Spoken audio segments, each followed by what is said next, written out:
Toujours plus d'actu sur BX1 +. Nous ne sommes donc qu'à 2 jours de la rentrée scolaire. Plus que 2 fois dormir, diront les impatients. Plus que 2 jours aussi pour acheter les plumiers, cahiers, autres fournitures pour les moins prévoyants. Ça, c'est ce qui se passe dans les familles. Bonjour Vanessa Lhuillier. Bonjour Fabrice. Et dans les écoles, on est aussi sur le pied de guerre, puisque les directions d'école sont depuis quelques jours déjà, et ce lundi en tout cas, en plein préparatif. Oui, c'est effectivement la dernière ligne droite pour les écoles de tout le pays. Alors en réalité, les directeurs d'école sont déjà sur le pied de guerre depuis le 16 août pour préparer notamment les équipes pédagogiques et finaliser les inscriptions des enfants aussi. Alors les fournitures scolaires sont déjà achetées de leur côté, les bancs bien en place et les directions ont eu ce matin leur première réunion avec le personnel enseignant. Mais évidemment, cette rentrée 2021, eh bien, elle a toujours un petit arrière-goût de Covid, goût très persistant même à Bruxelles, puisque les enfants en secondaire, comme les enseignants, quel que soit le niveau, devront toujours porter le masque. Alors pour Marc Bouy, qui est directeur de l'école primaire Notre-Dame de Lourdes à Jette, c'est une donnée qui l'inquiète toujours. J'espère qu'elle sera beaucoup plus facile que l'année et demie passée. Effectivement, le masque est une contrainte humaine, relationnelle et pédagogique non négligeable. Donc j'espère qu'à moyen terme, on pourra s'en débarrasser. Elle est difficilement applicable, pas d'un point de vue professionnel au sein de l'école, vu qu'en tout cas ici à Notre-Dame de Lourdes, l'équipe est très professionnelle et donc comprend bien les enjeux. Mais j'appréhende le retour ici en septembre, à partir du moment où Bruxelles n'impose plus le masque en rue. On demande que les écoles puissent le mettre. Ça veut dire que des parents venant chercher leur enfant, est-ce qu'ils doivent mettre le masque en rentrant dans l'enceinte de l'école alors qu'ils ne le mettent pas en rue?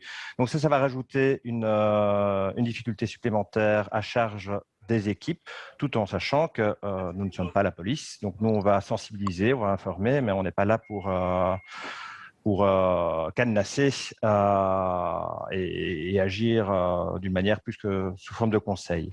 Alors se posera aussi très certainement à un moment donné la question de la fermeture d'une classe. Si un enfant est positif, il est obligatoire de faire tester les camarades qui sont assis autour de lui. Cette mesure ne convainc pas le directeur d'école qui préfère tester plus largement pour éviter la création d'un cluster et donc la fermeture de la classe. Mais il serait quand même peu probable qu'il n'y ait pas de cas durant l'année. Ce qu'il souhaite également, c'est que ces contaminations n'arrivent pas à quelques jours d'une classe verte qui maintenant, vu qu'elles peuvent reprendre, eh bien, ça serait une annulation dans ces cas-là. Mais heureusement, il n'y a pas que le Covid cette année.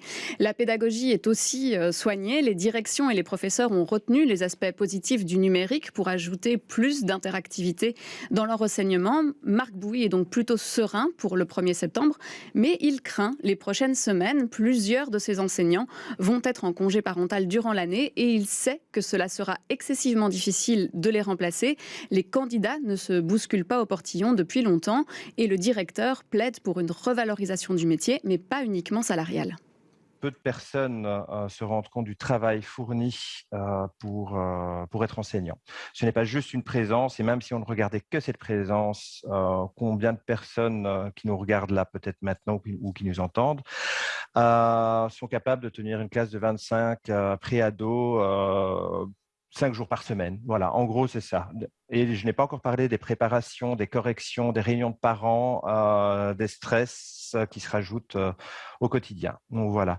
Donc je pense qu'on peut tenir, les gens tiennent dans n'importe quel boulot s'ils se sentent à leur place, appréciés à leur place. Et ici, au sein de l'équipe, on fait tout pour que les enseignants se sentent bien. Je pense qu'il y a une réflexion globale d'un point de vue société sur la fonction d'enseignant.